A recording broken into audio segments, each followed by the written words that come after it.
You also have things like, and this is just crazy, you'll have like some like 14-year-old girl that needs some type of medical procedure, and she'll go in, and if she hasn't gotten a flu shot or a COVID jab, then they won't see her, and they won't do the surgery.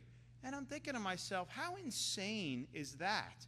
That you're not willing to treat somebody. So some of these policies that have been put in place in some of these medical institutions are insane. So we said in Florida in legislation, no, like if you need a lung transplant or something, they can't say, well, we'll only do it if you do the COVID shot. It's irrational. It's not based on any evidence to be doing that. But that's something that's really, really important to me.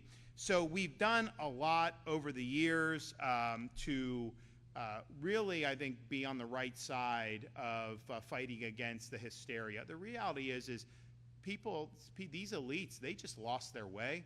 I think some of them just probably didn't really know what they were doing, but I think others really saw that they were getting power for the first time in their lives. This was kind of the Super Bowl for them, and they wanted to use that for all they could.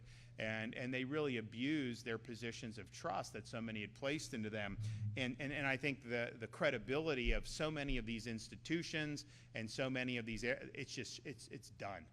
Just totally up in flames over how they handled the COVID-19 pandemic. And so Joe Ladapo has been great. I think he's probably the only Surgeon General who during COVID said, the mask isn't going to save you, that was willing to say, all kids should be in school, that was willing to say kids should not be taking mRNA shots, all the things that really cut against the medical establishment. And I think on every instance he's been proven right on that. But it takes courage to do that.